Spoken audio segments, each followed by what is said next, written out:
নতুন এক ইতিহাস সৃষ্টি করেছে বাংলাদেশ, নতুন এক রেকর্ড করেছে এই আমাদের সোনার দেশ। যদিও এই রেকর্ডটি আমাদের জন্য কোনো সুখকর বিষয় নয় কিংবা সুসংবাদ নয়, এই রেকর্ডটি আমাদের জন্য লজ্জা এবং অপমানের। বাংলাদেশের ইতিহাসে সর্বোচ্চ লোডশেডিংয়ের রেকর্ড গড়েছে বাংলাদেশ, যে নিয়ে সাধারণ মানুষের মাঝে তীব্র প্রতিক্রিয়া দেখা দিয়েছে। কারণ আপনারা জানেন, এমনিতেই মানুষ ভূতুড়ে বিল নিয়ে চরম বিরক্ত।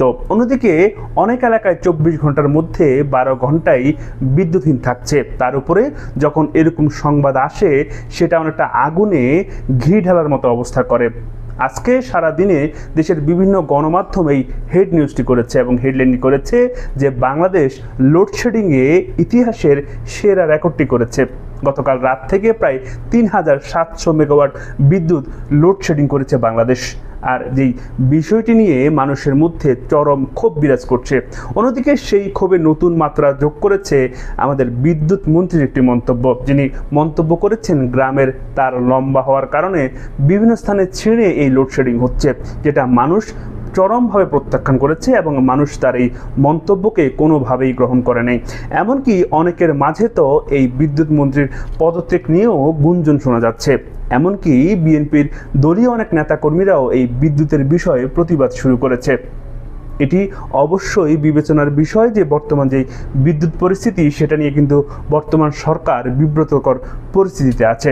তবে এটা তারা কবে নাগাদ সমাধান করতে পারে, সেটা কিন্তু একটি দেখার বিষয় হয়ে দাঁড়িয়েছে। যতটুকু জানা গেছে, মহেশখালীতে একটি প্ল্যান্টে এলএনজি গ্যাস সরবরাহ হতে সমস্যা হওয়ার কারণেই এই আকস্মিক বিদ্যুৎ নিয়ে সমস্যা দেখা দিয়েছে। বলা হচ্ছে যে আগামী কয়েকদিনের মধ্যেই এই বিদ্যুতের সমস্যাটি সমাধান হবে। তবে মানুষ তো আর এলএনজি বুঝে না, প্ল্যান্ট বুঝে না, কুইক রেন্টাল বুঝে না। মানুষ বুঝে আমার অধিকারে বিদ্যুৎ, আমার অধিকার গ্যাস। যতক্ষণ আমার ঘরে বিদ্যুৎ, গ্যাস এবং অধিকারের বিষয়বস্তু থাকবে, ততক্ষণ আমি শান্ত থাকবো। কিন্তু যখনই আমার অধিকারে কেউ হস্তক্ষেপ করবে, আমার ন্যূনতম চাহিদা পূরণ করতে কোনো সরকারে ব্যর্থ হবে, তখনই আমরা প্রতিক্রিয়া দেখাবো। আর হচ্ছেও তাই। সামাজিক যোগাযোগ মাধ্যম থেকে শুরু করে বিভিন্ন বিষয়ের কমেন্ট বক্সে মানুষ কিন্তু এটা নিয়ে চরম প্রতিবাদ দেখাচ্ছে এবং ক্ষোভ প্রকাশ করছে।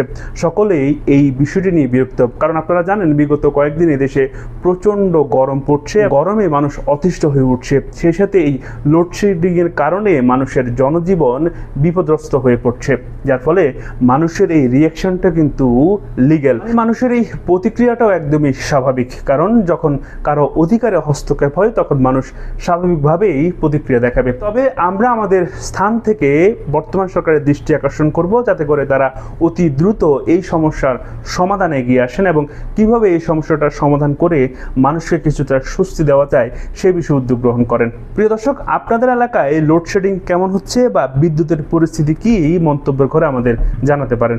এতক্ষণ আপনাদের সাথে ছিলাম আমি মহিউদ্দিন রবিন। আশা করি সবসময় আমাদের পাশেই থাকবেন। আল্লাহ।